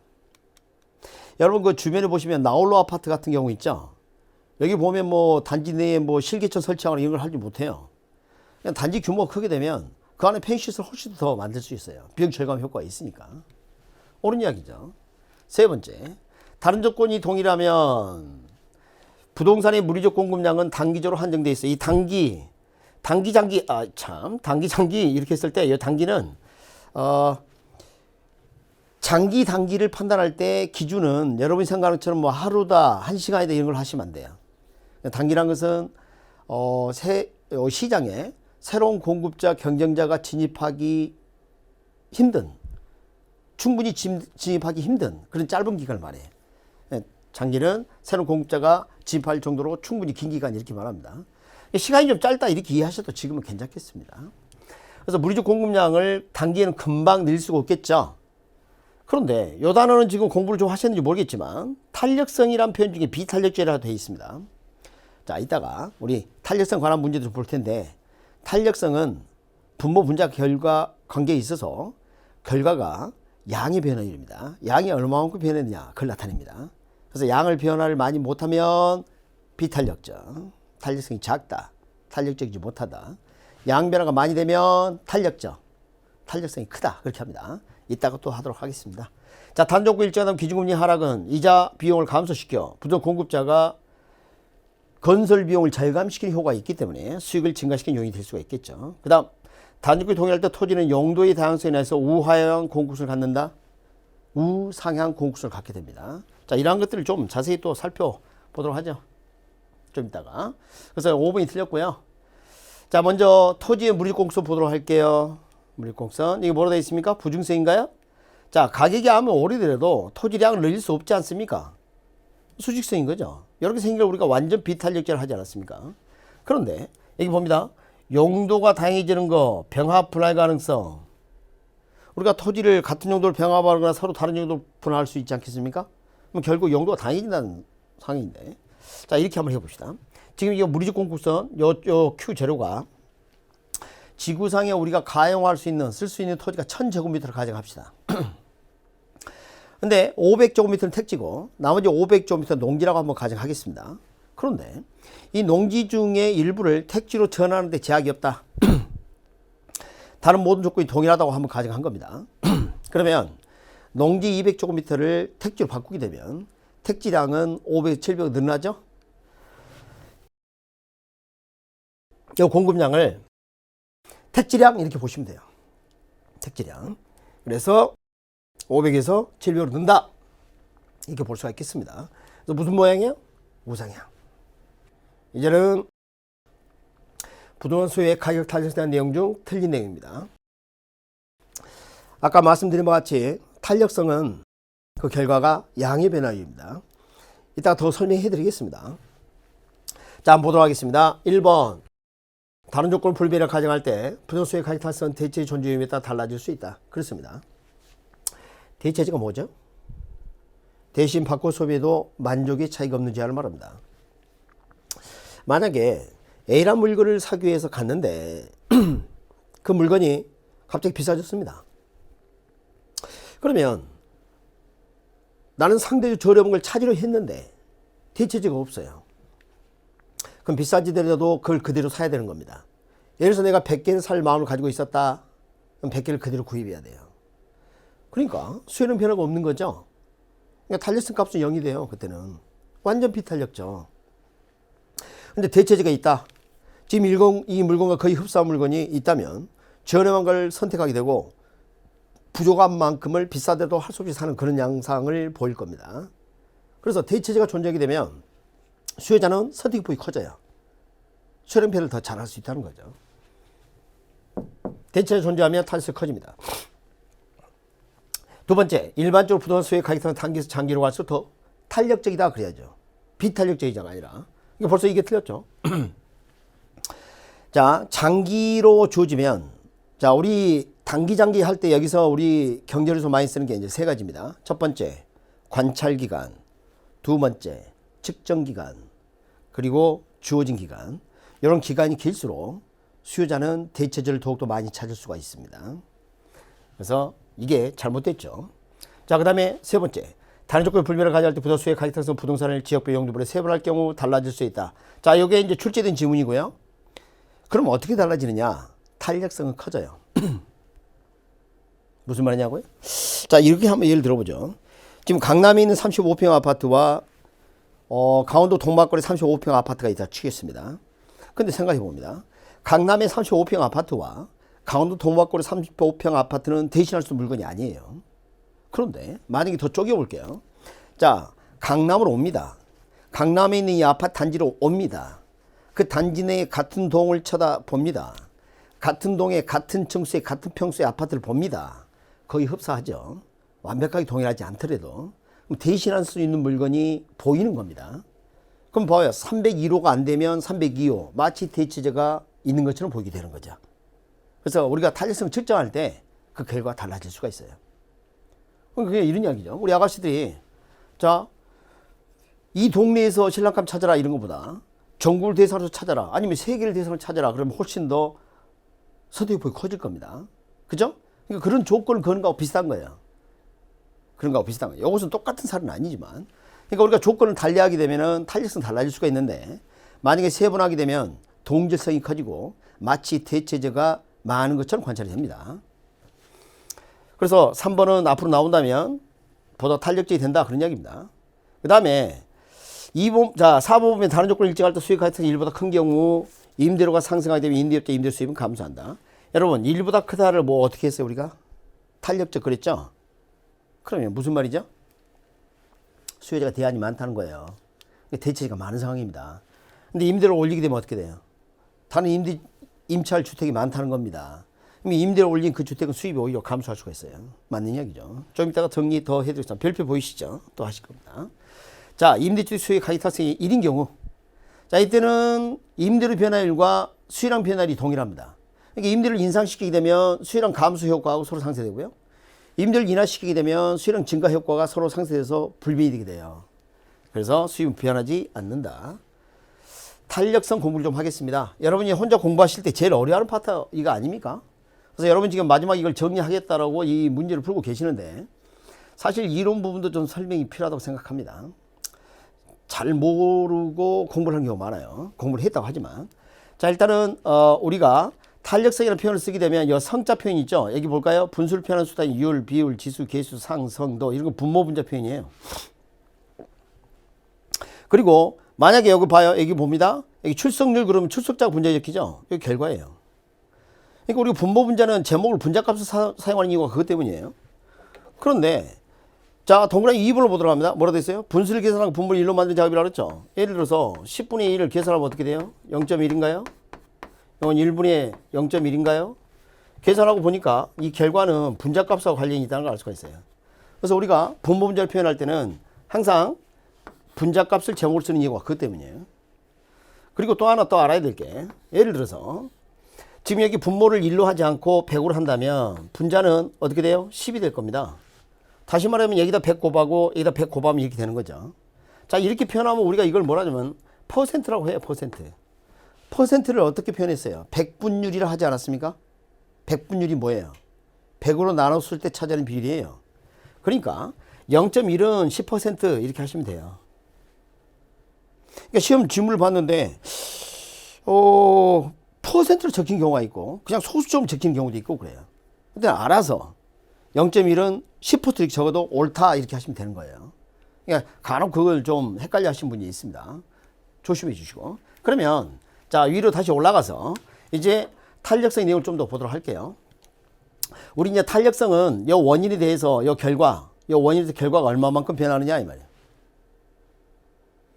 그러니까 제가 예를 들어서 밧줄하고 고무줄을 이렇게 잡고 당겼어요. 그러면 밧줄은 그냥 툭 떨어지지만 고무줄은 멀리 튕겨날 가능성이 있습니다. 그러니까 동일한 원인 자극에 대해서 결과가 어떤 게 더 크게 나타났죠? 고무줄이죠. 그럼 고무줄은 보다 탄력적이다. 또는 탄력성이 크다. 세 글자로 탄력적이다 이렇게 표현합니다. 밧줄은 상대적으로 어때요? 반응이 좀 적죠. 탄력적이지 못하다. 탄력성이 작다. 네 글자로 비탄력적 이렇게 합니다. 그래서 기준이 뭐냐면 1이에요. 1. 그래서 탄력성 기본적으로 이렇게 이해할 수가 있고 나중에 더 말씀을 드리도록 하겠습니다. 그러면 이제 비탄력적, 단위탄력적, 탄력적 이거 좀 보도록 하겠습니다. 지금 만약에 기업이 값을 올리겠다 그랬을 때는 이 비탄력적일 때 올린 게 좋아요. 그때는 가격 인상률이 수요량 감소율보다 커서 여러분 가격 올리면 수요량 감소할 거 아니에요. 이게 가격을 인상하면 수요량 감소할 거 아니에요. 가격 인상하면 수요량 감소할 거 아니에요. 이게 수요법칙이죠. 그러니까 가격을 올렸을 때 올리는 효과는 그대로 나타나는데 수요량은 많이 줄지 않는 거예요. 그러면 이때는 값을 올리는 게 유리합니다. 그 다음에 탄력적. 탄력적이라는 것은 뭐예요? 가격을 인상시켰을 때 인상의 폭보다 변화율보다 수요량 감소율이 더 크다는 거 아니에요? 이때는 값을 올리면 안 돼요. 이때는 값을 낮춰서 오히려 수요량 증가를 더 노리는 게 맞습니다. 야, 이거 참 골치 아프네. 자, 그럼 이렇게 합시다. 여러분 오늘 내가 낚시를 해서 물고기를 잡아서 저녁 찬거리나 뭐 찌개거리로 쓰려고 그래요. 회를 떠서 먹을 수도 있겠죠. 여러분 잡은 물고기는 지금 양동이 있는데 그 물고기 먹이 줍니까 안 줍니까? 아니 관상용을 키우려는 게 아니라 오늘 반찬으로 드실 거예요. 안 주죠? 먹이 준 만큼 손해잖아요. 그러니까 무슨 말이냐면 요 물고기가 도망갈 방법이 없잖아요. 그게 우리 수요자가 비탄력적인 것과 같아요. 가격 변화를 시키다 할지라도 수요자가 다른 대안이 없는 거죠. 자, 이런 경우에는 값을 올리는 게 기업 입장에서는 좋아요. 회칼을 들이대는 게 좋은 거죠. 그 다음에 두 번째, 바닷속의 물고기를 잡고 싶어요. 그럼 어떻게 해야 돼요? 미끼를 써야죠. 그 미끼가 가격이 납니다. 그러니까 다른 낚시꾼들이 쓰는 미끼보다 훨씬 더 유혹을 잘할 수 있는 미끼를 사용해야 나는 물고기를 많이 잡을 수가 있어요. 시간이 지나면 다른 어부들도 미끼를 더 좋은 걸 쓰겠죠. 그건 두 번째고, 기본적으로 가격 인하 정책이 수입을 증가시킬 수 있다는 겁니다. 그래서 우리가 이제 요령을 좀 가져보면, 이 비탄력적 글자 몇 개예요? 4개죠. 탄력적은요? 3개. 4개. 고가 인상 정책이 유리하다. 탄력적 3글자. 저가 인하 정책이 유리하다. 이렇게 기억하세요. 만약 이거 안 되면 이렇게 해봐요. 비탄력적 잡힌 물고기 회칼을 들이댄다. 탄력적 바닷속 물고기 미끼를 써야 한다. 이렇게 하세요. 이렇게. 그러니까 아까 탄력적인 상황에서 가격을 올리게 되면 어떻게 돼요? 수익은 감소 커서 오히려 수입이 감소한다. 이게 지문 아니었습니까? 그래서 결과를 꼭 기억해 주시고, 최근에 출제가 많이 되고 있습니다. 지속적으로 출제될 것으로 보입니다. 주의하시기 바랍니다. 자, 이제는 8번째 부동산 경기에 대한 내용으로 틀린 거 살펴보도록 하겠습니다. 자, 부동산 경기도 일반 경기와 마찬가지로 회복 국면, 상향, 후퇴, 하향 국면 등의 순환적 경기 변동을 나타낸다. 그렇습니다. 옳은 이야기죠. 근데 한 가지 더 이야기한다면 안정시장도 우리는 다뤄요. 일본은 뭐 크게 문제가 없겠네요. 부동 경기 변동이나 부동 시장의 일반 경기 변동처럼 상승과 하강 국면이 반복되는 현상이 부동 경기 변동 맞죠? 부동 경기 일반 경기 비교의 팽창 국면, 이걸 팽창을 확장 또는 상승 국면 이렇게도 불러요. 그 다음에 수축은 위축 이렇게 하기도 하고요. 하강 국면 이렇게 부르면 한다. 그래서 주기가 더 크고 길고 진폭 더 크다 보니까 그 차이가 큰 특징을 갖는 경향이 있습니다. 옳은 이야기죠. 자, 부동의 일반 경기 변동에 비해 저점 깊고 정점 높다. 진폭이 크다는 이야기죠. 그러니까 타선 기간이 길어서 주기가 진폭이 큰 거죠. 5번. 부동의 일반 경기와 같이 일정한 주기와 동일한 진폭으로 규칙적이고 안정적으로 반복되며 손해된다. 틀렸습니다. 일단 두 가지를 이야기를 할 수가 있겠어요. 부동산 경기든 일반 경기든 저 순환 국면이 명백하고 일정하다 볼 수가 없어요. 자고 일어났더니 회복이다. 자고 일어났더니 후퇴다. 하향이다. 이렇게 단정할 수가 없어요. 쉽지가 않다는 거죠. 그래서 순환 국면이 명백하고 일정하다 그러면 틀립니다. 그것은 일반 경기도 마찬가지고 부동산 경기도 마찬가지예요. 그래서 사실은 두 가지가 틀린 거예요. 부동산 경기하고 일반 경기가 같이 일정한 주기 이것도 틀렸다 이 말이죠. 그래서 이게 잘못된 게 되겠습니다. 그래서 정리해보면 일반 경기는 물론이고 부동산 경기에서도 그 순환 국면의 주기가 분명하거나 일정치 않다야. 분명하고 일정하다의 반대말입니다. 분명하거나 일정치 않다. 또는 뚜렷하거나 일정치 않다. 이렇게 표현합니다. 자, 8번 문제였고요. 자, 9번 보도록 하겠습니다. 옳은 걸 찾아라 했습니다. 1번. 부동산은 대체가 불가능한 제약이기 때문에. 저 대체가 무슨 뜻일까요? 대신. 대신하는 걸 대체라고 합니다. substitute. 부동산시장 공매가 빈번히 발생한다. 뭐야? 공매가 나왔습니다. 이건 주식시장 용어입니다. 근데 한번 들어보시기 바랍니다. 숏셀링이라 하는데. 자, 우리 주식시장에서 지금 A라는 주식이 있어요. 그럼 이 주식을 자기가 가지고 있지 않지만 이 주식을 빌려요. 하고 지금 주식 가격을 봤더니 아주 비싸. 그럼 빌려가지고 그걸 팔아요. 그럼 돈을 일단 많이 받죠. 그리고 약속을 어떻게 하냐면 나중에 이 A 주식 똑같은 주식을 다시 돌려주는 것을 약속하는 거예요. 그럼 떨어지기 시점에 싸게 사서 다시 돌려주는 거예요. 그러니까 자기가 주식을 가지고 있지도 않지만 마치 자기 주식인 것처럼 비싸게 팔고 싸게 사서 다시 돌려주는 거예요. 이걸 소셜링이라고 해요. 그런데 부동산은 개별성 때문에 이게 힘들어. 동일한 물건을 돌려주기 힘들어요. 주식하고 달라요. 틀렸죠. 2번 부동산 시장은 거래를 비공개하는 기능이 있다. 이 기능이 아니라 특성이죠. 자, 이제 우리가 주의해야 될 게 부동산 시장이든 일반 재화 시장이든 뭐 가격 정보나 거래 정보 등을 제공하고 있습니다. 그런데 우리 부동산 시장도 정보 제공을 하고 있는 게 확실한데 그런 정보 제공이 충분히 잘 안 돼요. 그러니까 거래의 비공개성을 갖는다, 은밀성을 갖는다, 정보 유통의 불안정성을 갖는다, 불안정성 이런 표현을 쓰게 됩니다.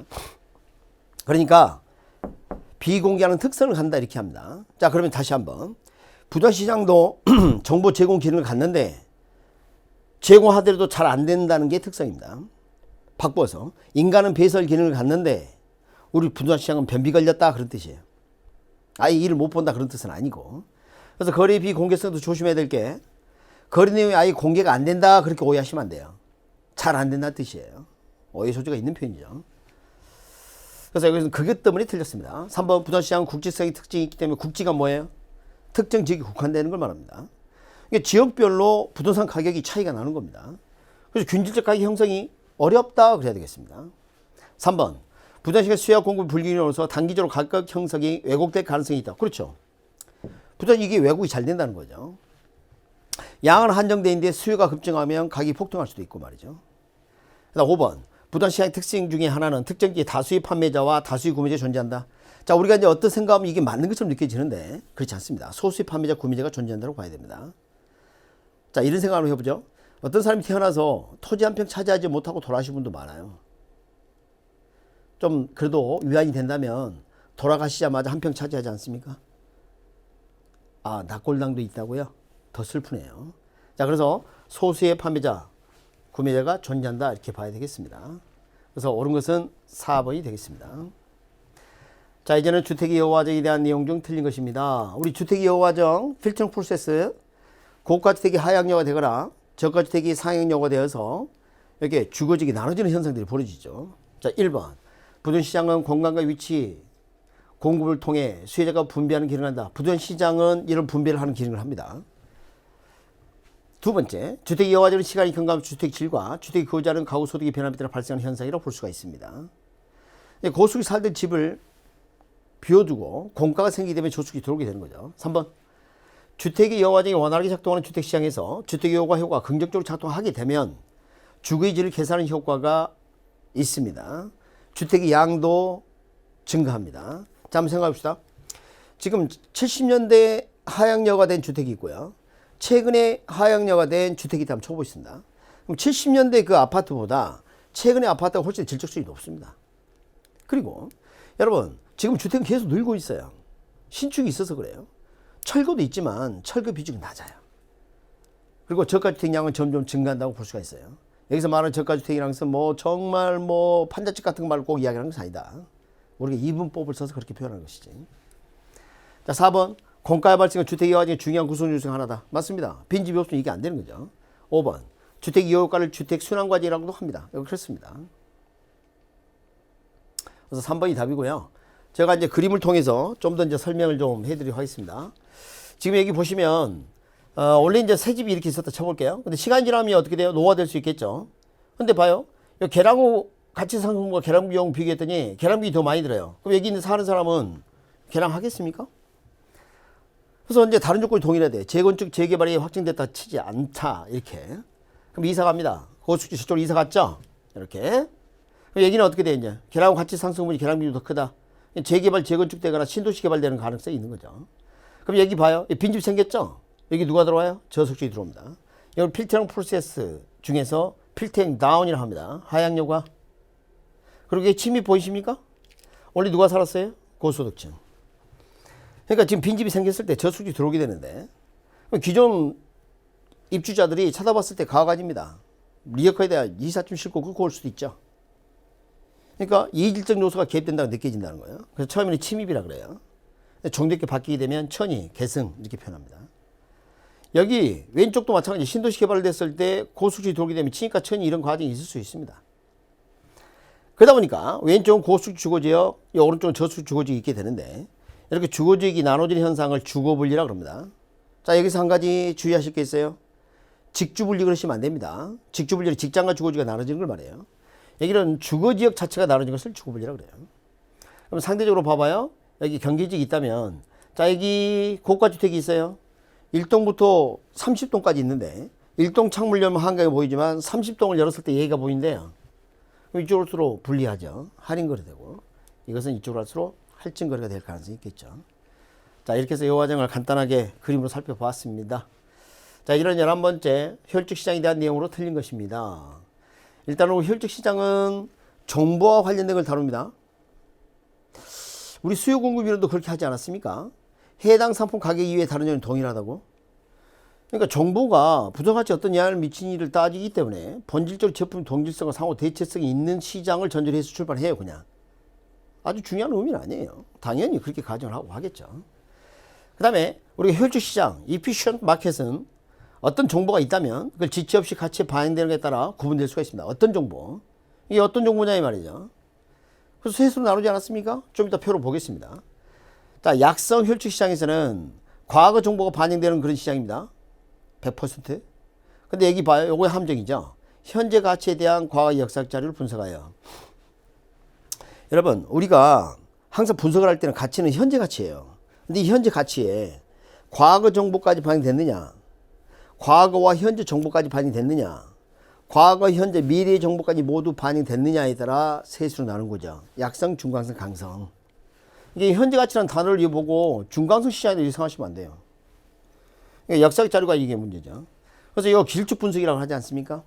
그래서 우리가 분석을 과거의 추세 정보까지 분석하면 테크니컬 어널리시스라서 기술적 분석을 하고, 현재 공표된 입수 가능한 정보까지 분석하게 되면 펀더멘털 어널리시스라 해서 기본적 분석을 합니다. 그런데 약성 혈축시장은 과거 정보까지가 반영된 시장인데 어떤 사람이 과거 정보를 열심히 분석해봐야 거기서 우위를 얻을 수는 없죠. 그러니까 정상 이인을 초과하는 이인을 획득할 수 있다 그러니까 틀렸죠. 그러니까 석기 시대에도 석기 들고 와봐야 우위 설 수 없다 그 말입니다. 청동기나 철기를 들고 와야지. 자, 4번. 만약 부동시장이 중강성 혈축시장이라면 중강성은 현재 공표 정보까지 반영되는 거죠. 현재 새로운 정보가 공개됐다. 현재 정보죠. 즉시 반영된다. 맞는 이야기입니다. 강성 혈축시장은 모든 정보가 반영되기 때문에 완전경 시장 가정이 가장 근접하게 부합되는 시장이다. 옳은 이야기입니다. 그래서 답은 3번이 되겠고요. 자, 그림 한번 볼게요. 자, 이게 약성, 중강성, 강성 이렇게 나눴죠. 말씀드린 것처럼 과거, 현재, 미래까지. 자, 주의할 게 있어요. 이건 혈축시장 가설이에요. 그러니까 처음부터 현실 시장이라고 생각하시면 안 돼요. 이런 시장이 있다고 하자. 약성 혈축시장은 과거 정보까지 100% 반영된 시장이고 중강성은 현재까지, 강성은 미래 정보까지. 그런데 어떤 사람이 여기에서 과거 정보를 들고 뛰어들어왔어요. 그럼 이제 세계 시장 중에서 초과인을 얻을 수 있는 것은 없어요. 왜냐하면 여기는 과거 정보 이미 반영됐죠. 근데 과거 정보 들고 와봐야 우위 설 수 없죠. 과거 정보 분석, 기초 분석 의미가 없죠. 근데 얘기 한번 봅시다. 현재 정보. 현재 정보가 있다. 약성 혈축시장 과거 정보까지 반영됐기 때문에 현 정보를 가지고 있다면 우위에 설 수가 있어요. superior information이 됩니다. 우선 정보가 될 수가 있다. 그래서 현재 정보 또는 현재 정보를 분석하는 기본적 분석을 하게 되면 초과인을 얻을 수가 있다는 겁니다. 그러나 나머지는 중강성은 현재 정보까지 반영된 시장인데 청동기 시대인데 청동기 들고 왔다 큰 우위를 서지 못합니다. 우위에. 그리고 여기서는 모든 정보를 가지고 초과인을 얻을 수가 없죠. 이제 미래 정보 볼까요? 약성은 과거 정보까지만 반영되어 있기 때문에 미래 정보 초과인을 얻을 수 있습니다. 중강성 혈축시장은 현재 정보까지 반영됐는데 미래 정보를 가지고 있다면 우수한 정보를 가진 셈이 되는 거죠. 강성 혈축시장은 어떤 정보로도 초과인을 얻을 수 없다. 이렇게 볼 수가 있겠습니다. 자, 이제 12번 상업입지 이론에 대한 내용 중 틀린 겁니다. 자, 크리스탈 중심지 이론 본적 공부를 좀 하셨을 텐데 이 크가 것이라고 생각하세요. 크게 본다. 아시겠죠? 거식 분석을 했다.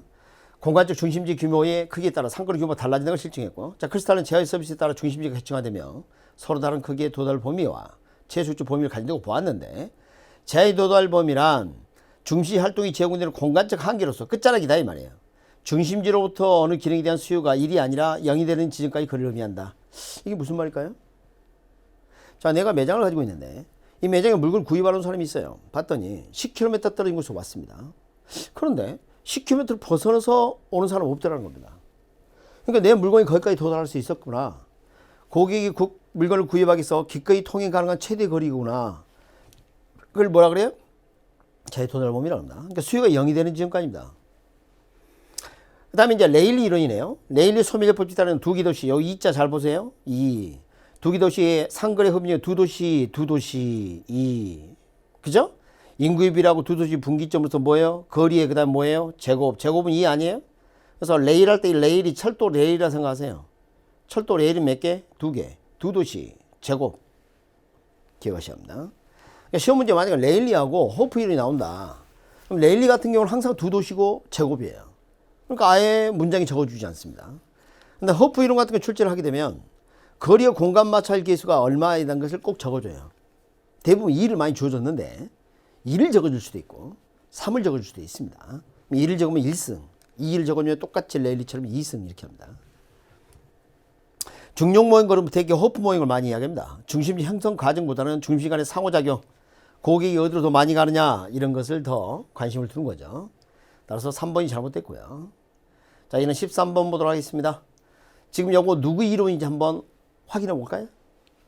자, A 도시 사이에 C 도시가 위치하고요. 레일리 나왔죠? 그럼 두 도시만 이야기해야 돼요. 이렇게 A, B. C는 이제 거기에 있는 곳이고. 그래서 C 도시에서 A 도시로 구매할 유인 구매는 이렇게 써요. 그리고 C 도시 인구는 모두 구매자이고 A, B 도시로 구매를 가져가며 주인 조건에 한다 이렇게 되어 있습니다. 그러니까 A 도시 인구수가 50만, B 도시 인구가 25만 이렇게 되어 있는데 지금 거리가 어떻게 됩니까? 여기는 10km고 여기는 5km죠. 그럼 자, 간단하게 좀 이따 식을 볼 건데 첫 번째 A 도시 같은 경우는 거리가 10km니까 10의 제곱분에 이게 50만 이렇게 되겠죠. 그러면 어떻게 돼요? 1000이 나오겠죠. 맞나요? 5가 나오나요? 자, 5000이 나오겠죠. 그 다음에 이제 C 같은 경우는 6만인데 6만의 거리가 뭐예요? 5km죠. 여기네요. B가 25만이죠. 지금 가까이 보니까. 자, 25만을 5의 제곱으로 이렇게 나누는 겁니다. 그렇게 해서 각각의 흡인력을 구하는 겁니다. 그러면 이제 그것을 어떻게 활용하는지 한번 봐보도록 하겠습니다. 이제 답은 3번인데. 자, 먼저 A도시 흡인력은 말씀드린 같이 50만을 10의 제곱으로 나눠서 5천 구하고요. B도시 흡인력 25만을 2의 제곱 이렇게 해서 만을 이렇게 구했습니다. 그러면 둘의 힘을 구했어요. 그럼 전체 힘은 어떻게 돼요? 15,000이 되겠죠? 그 중에서 A 힘을 요 5,000을 이렇게 적으면 A로의 유인율이 되고요. 유인비율. 그 다음에 분모 15,000 그대로 적고 분자에 만을 요걸 적으면 B도시 유인비율이 되는 겁니다. 아까 6만 명이 있었는데 그 중에서 약 3분의 1인 2만 명이 A도시로 가고 B도시는 4만 명이 간다는 것을 알 수가 있습니다. 그래서 일단은 레일리로 나왔다. 그러면 여기 무조건 제곱이에요. 2승. 도시는 2개 가지고 어디로 가느냐 이걸 따지는 이론입니다. 그렇게 기억을 해 주셨으면 좋겠습니다. 자, 이제는 14번 문제 보도록 하겠습니다. 자, 주택 문제. 국가별로 시대별로 동일하게 나타난다? 그렇게 말할 수 있어요? 그래서 나라마다 다를 수 있고요. 시대마다 다를 수 있겠죠. 그 다음 주택보험률이 100% 넘게 되면 시장 효율성 행폭이 달성되므로 정부 주택시장 개발하지 않는다. 자, 여러분 주의해야 될 게 우리나라 주택보험률이 100% 초과했습니다. 보통 이제 선진국들이 105%를 목표치를 많이 해요. 105% 초과하기를 바래요. 그러니까 뭐냐면 가구 총수가 100, 주택 총수가 100, 그럼 다 입주해 있다. 그러면 이사를 못 가요. 그래서 우리 주택보험률은 100%를 초과해야 하는 게 목표예요. 근데 초과했단 말이에요. 그래도 여전히 문제 남아있을 수 있어요. 지역 간에 편중이 있을 수 있겠죠. 맞습니까? 그 다음에 효율성에 국토의 효율적 이용 이런 부분도 고려해야 되고, 그다음 소득 분배의 불공평성, 형평성 이거 고려할 수가 있어요. 그래서 이런 것들이 다 달성돼도 달성할 수 없어요. 기본 목표가 100% 초과해야 한다는 건 맞지만 그렇습니다. 자, 3번 볼까요? 소득 대비, 요거 대하여 대비 그러면 이게 분모로 들어갑니다. 주택가격, 분자가 주택가격이에요. 이 값이 높으면 좋은 게 아니에요. 소득 대비 주택가격 비율이 높다. Price to Income Ratio 4하고 소득 대비 임대료 비율 Rent to Income Ratio 이거 높을수록 좋지가 않습니다. 그래서 이것은 가구의 지불 능력 또는 주거비 부담 정도를 측정하는 지표로 볼 수 있겠죠. 4번 부동산 정보가 불안전하더라도 자원 배분의 효율성이 달성된다. 여러분 정보 불안전한데 자원 배분이 정확한 정보 없이 배분된다면 자원 정보의 효율성이 있겠습니까? 배분의 효율성이 있겠습니까? 자, 공공재 공급을 사측시에 맡기기 때문에 사회 필요한 양은 충분히 생산된다. 일단 우리가 이제 여러분 학습하기를 이렇게 하지 않았습니까? 공공재는 비경합성과 비배제성을 갖는다 그랬죠. 그러다 보니까 무임승차자 생길 수가 있습니다. 프리라이더. 그래서 대가 수급이 안 이루어져요. 그러니까 시장에 맡겨놓으면 이게 생산이 안 된단 말이에요. 그래서 공공재는 시장에 맡기면 과소 생산된다는 것이 출제가 좀 됐습니다. 주의를 해 주시기 바랍니다. 그래서 옳은 것은 답이 3번이 되겠습니다. 자, 이제는 외부 효과 보겠습니다. 자, 이 외부 효과는 외부성 이렇게도 표현합니다. 영어로 external effect라고 합니다. 왜 외부란 말을 썼을까? 자, 일단은 정의를 잠깐 말씀드릴게요. 외부 효과란 거래 당사자 이외의 제3자가, 여러분 거래 당사자는 시장 안에 있죠? 시장을 통하지 않고 의도하지 않은 혜택이나 손해를 끼치고도, 자, 의도하지 않아야 돼요. 시장에 나타난 사람은 구입할 의사와 능력이 있는 사람, 또는 매각할 의사와 능력이 있는 사람이 나타날 텐데, 시장 밖의 효과는 그게 아니다 이 말이죠. 그러니까 의도하지 않는 혜택을 끼치고도, 손해나 혜택을 끼치고도 그에 대한 대가를 받거나 지불하지 않는 상태입니다.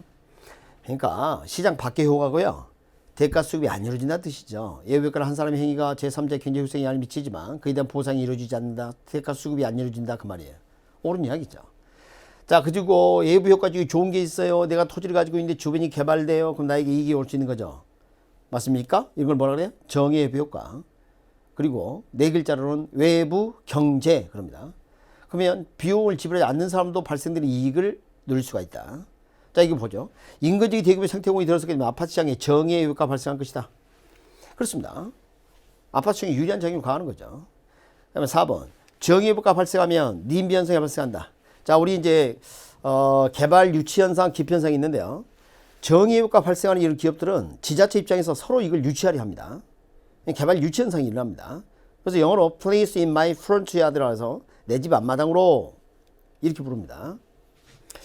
그런데 만약 이런 경우 환경 오염 물질을 일으키는 이런 것도 부의 효과를 일으킨다 하는데, 이런 것은 지자체 유치를 안 하려고 그래요.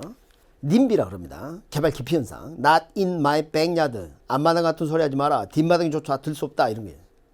또 이런 것도 있습니다. Build absolutely. Not near.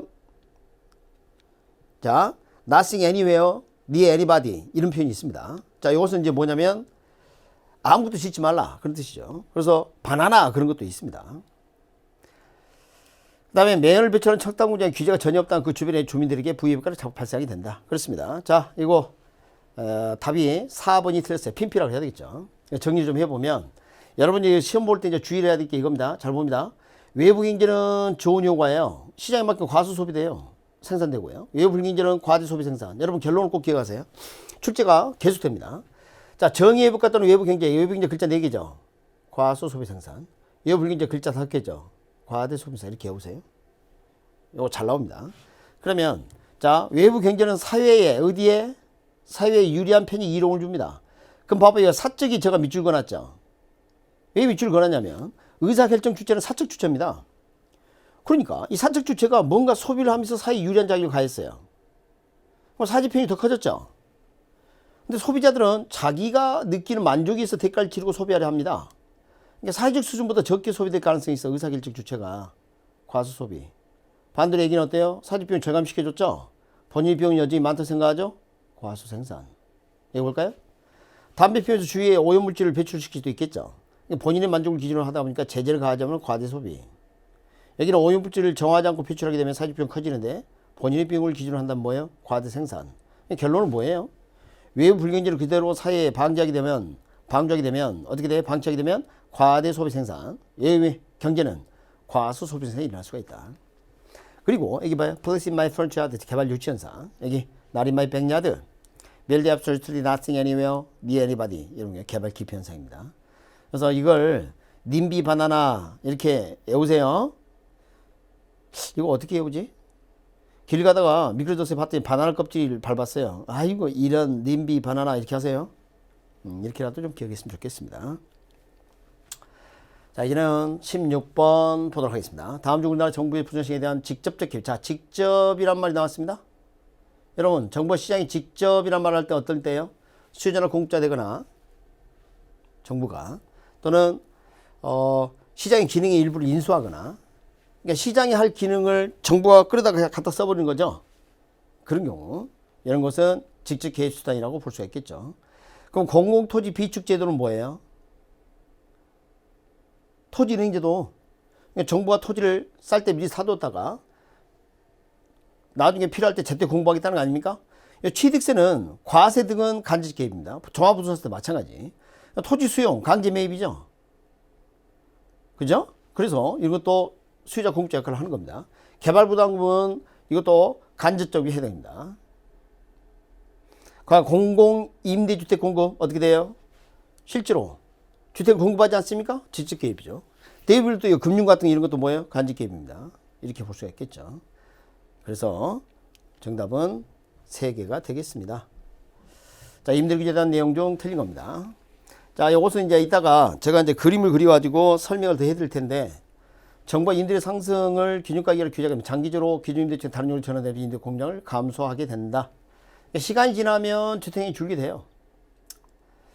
자, 임대료 상한제 실시는 임대주택에 대한 초과 공급이 아니라 초과 수요를 발생시키죠. 이것도 마찬가지 좀 이따가. 시장 균형감보다 낮은 수준의 임대를 규제하면 저소득층 임차인들의 주거 환경이 악화될 수 있다. 그렇습니다. 질이 저하되고. 자, 주택임대 갱신 시 임대료 상승률 규제는 기존 임차인들의 주거 이동을 저하시킬 수 있다. 그러니까 낮은 임대료에 계속 살고 싶으니까 안 가려고 그러죠. 자, 규제 임대료가 시장 기준보다 낮은 임대료 규제 형식의 임대료에 대한 이중가격이 형성할 수 있다. 그러니까 지금 다른 시장의 임대료와 여기 임대주택, 공공임대주택의 임대료는 차이가 있을 수 있으니까. 그래서 2번이 틀린 얘기인데, 자, 그림을 잠깐 보죠. 우리 이제 첫 1회 문제는 이론 설명이 좀 많기 때문에 여러분 학습을 한 걸 다시 한번 점검할 필요가 있습니다. 자, 한번 봅시다. 지금 여기 보시면, 여기 이제 균형 임대료예요. 정부가 이 임대료 너무 비싼 거야. 그래서 이 이상 올라가지 마라. 임대료 상한 이렇게 했습니다. 그러면 요 낮은 임대료 수율에서 공급은 줄이려 하고 수요는 늘리려 해서 초과 수익이 생기됩니다. 물론 초과 수익이 생기면 가격이 올라야 정상이죠. 올라갈 수 없다는 거 아닙니까? 그렇죠. 그래서 장기적으로 이제 어떤 일이 벌어지냐면 단기에는 이 초과 수익이 이렇게 되다가 정말 주택량이 감소합니다. 이게 치명적인 거죠. 그런데 자, 만약에 지금 여기가 규제 임대료가 100이고요. 시장 임대료가 200인데 정부 임대 상한을 위쪽에 300 이상 받지 말아라 그러면 아무런 효과가 없어요. 지금 200 받고 있는데 300 이상 받지 말아라 그럼 뭐라 그래요? 300 이상 아니잖아요. 그런 문제겠습니다. 종업도 생기지 않고 아무 효과가 없습니다. 그래서 이런 부분 좀 주의해 주시고. 자, 이제는 18번부터는 조세에 대한 내용 중 틀린 것입니다. 자, 조세 부과는 수요자, 공급자 모두에게 세금을 부담하게 하나 상대적으로 비탄력적인 자, 가격 탄력이 낮은 자가 세금을 더 많이 부담한다. 이것도 기억 좀 합시다. 자, 비탄력 글자 4개죠? 탄력자 3개죠? 비탄력적인 자가 세부담이 커요. 탄력적인 작고. 2번 공공임대주택 공급 확대 정책은 임대주택 재산세가 임차인에게 전가되는 현상을 완화시킬 수 있다. 공공임대주택을 공급하게 되면 임차인들이 선택할 수 있는 임대주택이 많아집니다. 그러면 아까 우리가 문제 풀 때 대체재가 많아지면 탄력성이 커진다 그랬죠. 그리고 조금 전에 비탄력적이면 세부담 크고 탄력적이면 세부담 작다면서요. 그러니까 보다 탄력성이 커지게 되면 세부담이 적어집니다. 따라서 완화될 수 있다. 토지공급 비탄력지에 있으면 토지에 대한 보유세는 자원변의 여기 큰 비율적 세금이다. 여러분, 토지 공급소는 수직에 가깝습니다. 물리적 공급 수직이죠. 이런 것들은 조세를 부과한다라도 그 양이 막 변하고 그런 게 없어요. 이런 게. 양을 줄일 수가 없다며, 그런다고. 그래서, 사회 후생 손실, 경제 순수질이 적어요. 그러니까 비탄력적일 때 정부 역할이 더 크다는 걸 알 수가 있겠죠. 자, 헨리 조지라는 학자가 등장합니다. 출제가 자주 되는 학자입니다. 토지세를 제한 나머지 모든 조세를 없애고 정부 재정은 토지세만으로 충당하는 토지 잔세를 주장하다. 그렇습니다. 토지 가치 증분만큼 조세를 부과하게 되면 그 세 수입으로도 재정을 운영할 수 있다. 이렇게 주장을 합니다. 5번 우가형 소유세를 가정할 때 토지 공급의 가격 탑승이 0인 경우 수직이죠? 완전 비탄력적인 거죠? 아까 비탄력전자가 세부담이 크다면서요. 완전 비탄전자가 토지 소유자가 전부 부담하게 됩니다. 그래서 정답은 비효율적이 아니라 효율적 세금이다. 이렇게 해야 되겠죠. 자, 투자 보도록 하겠습니다. 자, 틀린 것입니다. 자, 부동산 투자에는 예상 결과와 실현 결과가 달라질 가능성이 위험이라 한다. 우리가 위험 그러면 달라질 가능성, 벗어날 가능성이라고 생각할 수가 있겠습니다. 자, 사업 위험은요, 사업을 이용해서 발생한 수익성에 관한 위험이고, 자, 요거 조심해야 합니다. 위치적 위험. 자, 내가 토지를 샀다. 그러면 그 물리적 설득 위치는 절대 변하지 않습니다. 그런데 주변 여건은 변할 수 있겠죠? 달라지는 거죠? 키워드가 환경이죠. 환경이 변하게 되면 대상부터 상대적 위치가 변하는 위험. 이걸 뭐라 한다? 위치적 위험. 무슨 위치? 상대 위치. 매우 중요한 표현이죠. 4번. 투자 금액을 모두 자기 자본 조달했다. 이 금융위험이 뭐예요? 자금을 융통해서 채무를 이행하지 못할 위험입니다. 채무 불이행 가능성. 그러니까 투자금을 모두 내 돈으로 했다면 돈 빌린 게 아니잖아요. 채무 불이행 가능성 없는 거 아닙니까? 제거할 수 있다. 예, 맞습니다. 자, 그 다음에 유동성에다가는 현금을 적으세요. 현금. 자, 이 부동산은 말이죠. 그 실물을 현금화하는데 이게 잘 안 돼요. 그러니까 예를 들어서 20억짜리 부동산을 지금 현금하고 싶어요. 그럼 팔리려면 할인해야 합니다. 어쩔 수가 없어요. 그래서 요 유동성 위험이 설명이 아니에요. 이거 개발 기간 동안 나타나서 개발 비용 변동하면서 그걸 이야기하는 게 아니라, 자, 부동산을 현금으로 전환하는 과정에서 시장 가치 손실 가능성을 유동성 위험이라고 합니다. 이게 잘못됐네요. 자, 20번 보도록 하겠습니다. 자, 부동산 위험에 대한 내용 중 옳은 것은, 자, 부동산 다른 자산에 비해 유동성이 낮은 자산으로 사업 추진에 있어서 자금 조달 능력의 사전 점검 시 투자 분석이 필요하다. 매끄럽죠? 왠지 목이 걸리는 거 없죠? 자, 2번 봅니다. 여기 함정이죠. 현금을 투자 부동산을 전환, 이게 아니죠. 투자 부동산을 현금으로 전환, 이렇게 해야 되겠죠. 과정에서 발생한 시장가치 손실 가능성을 유동성, 여기 틀렸네요. 그렇죠. 그 다음에 3번 부채 비율이 50%, 총자본 종합자본 수익률이 10%, 저당수익률 8%, 자기자본 수익률은. 자, 요거 이제 계산 공식을 알아야 합니다. 좀 이따 보도록 하겠습니다. 부의 레버리지가 발생하는 경우 부채 비율을 낮춘다 하더라도 정의 레버리지가 전환할 수 없습니다. 총자본 수익과 저당수익이 동일한 경우라면 부채 비율 변화는 자기자본 수익에 영향을 미치지 않습니다. 답은 1번인데요. 자, 요 3, 4, 5번은 이제 다시 출제될 거니까 이거 연습을 좀 잘 하셔서 이건 정리를 잘 하셨으면 좋겠어요. 일단 우리 학자들이 자기 자본 수익률, 내 돈 자기 자본에 대한 순수익이 차지하는 비율 자기 자본 수익을 할 수 있는데, 요걸 계산하는 퍼센트로 계산하는 단순한식을 개발해냈습니다. 이렇게 생각하면 돼요. 총자본 수익률이 있다면 총자본 수익 저당 수익을 차감해서 이거 부채 비율만큼 부채 비율, 자, 여기다 곱하게 되면 자기 자본 수익을 구할 수 있다는 겁니다. 그럼 아까 그 사례를 보면, 자, 총자본 수익률 종합자본 화환율이 10%, 저당 수익률 8%, 그럼 이거 빼면 얼마예요? 2%죠? 이거 50% 그럼 얼마예요? 2%, 50%? 1%죠? 11%죠? 틀렸죠? 그럼 이제 4번 잘 봅니다. 부의 레버리지가 발생하는 총자본 수익률 저당 수익률이 더 크다는, 자, 봐요. 총자본 수익률하고 저당 수익률 중에 요게 더 크대요. 그럼 여기 안에는 마이너스 나오겠죠? 그럼 부채 비율을 의미 아닌 한 특정 숫자를 넣게 되면 마이너스는 더 커졌으면 커졌지 적진 않아요. 최소치가 0이에요. 0. 빌린 돈이 없을 때가. 그러니까 부채 비율이 낮아져서 0이 되더라도 정의 질도가 발생하지 않는다 이 말이에요. 종합자본 환원율, 총자본 수익률이 저당 수익보다 크지 않는 한 정의 질도가 생길 수 없기 때문입니다. 만약 둘이 같다 그러면 어떻게 돼요? 0이 돼버리지 않습니까? 그럼 자기자본 수익률과 총자본 수익률이 같아요. 따라서 영향을 미치지 못하는 겁니다. 미치는 게 아니라. 자, 총 40문제 중에서 이렇게 20문제씩 이렇게 다루는 걸로 하겠습니다. 자, 두 번째 클래스에서는 21번부터 다루도록 하겠습니다.